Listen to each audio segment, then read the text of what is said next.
Initially established as a small supplier of construction materials to Japanese companies in the Philippines, this company from the bustling town of Pilar del Bulacan has quietly grown to be a major player in the local construction industry. I consulted one Punsoy expert, and he suggested that's better that I use my husband's name. NB Vinta is mainly a service provider for general construction works. Dati akong OFW ng Taishe Corporation. A Japanese firm. Ang hawak ko kasi sa kanila is heavy equipment. He was given an opportunity to supply aggregates in the Pampanga Delta project, ironically without any quarry or truck. Ang puhunan lang namin is yung kanyang good employment history or yung talagang performance niya. Yung trust na nakuha niya sa mga Japanese employers niya. Sabihin na natin barya-barya kita, pero tsatsagain mo eh. That time, nagre-rent lang ako na isang owner type jeep. Yun na inuupahan ko lang. Kaming dalawa lang. Hanggang alas 12 ng gabi. Siyempre, ako noon di nakakaramdam ng pagod. Siyempre, ang inspirasyon ko, yung mga anak ko. This business which rose from zero money capital shows that hard work, dedication, and honesty are a sure formula for success.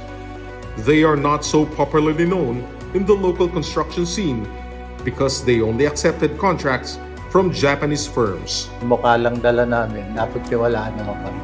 Walang supplier na umiyak sa amin.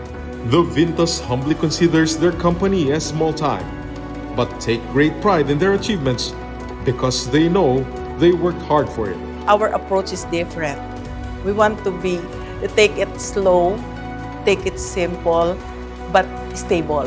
Kaya yung client namin, since way back talagang Japanese lang.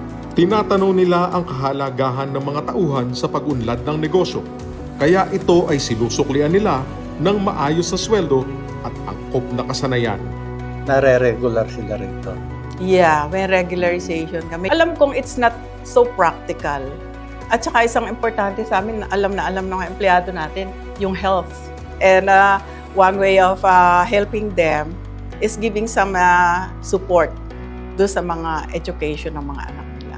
Iniingatan din nila ang kanilang pangalan bilang isang maayos na construction company na tapat sa kanilang mga customer, patas sa kanilang mga supplier at mga empleyado. Pero one thing we observe, kaya ang pinapabagsak na isang negosyo, parang yun ang nagkaroon kami ng realization. Talagang mismanagement lang talaga. Talagang number one talaga is yung talagang hard work. Hard work talaga. Kailangan yung dedication mo, yung passion mo nandun. Just do your work properly. Gawin mo lang ng maayos ang trabaho. Satisfy them with your performance. Show them at how you are committed to them. Para kay Narciso, bisyo ang nagiging dahilan ng pagbagsak ng negosyo. Hindi anya inaapura ang pag-asenso. Basta stable. Stable lang. Yeah, no pressure. We have very good clients talaga. NB Vinta is truly a company driven by quality and speedy delivery of service. Two business values that made them click with their Japanese clientele. The Alpha and Omega and 2025's most outstanding businessman for the general construction services category, Narciso B. Vinta.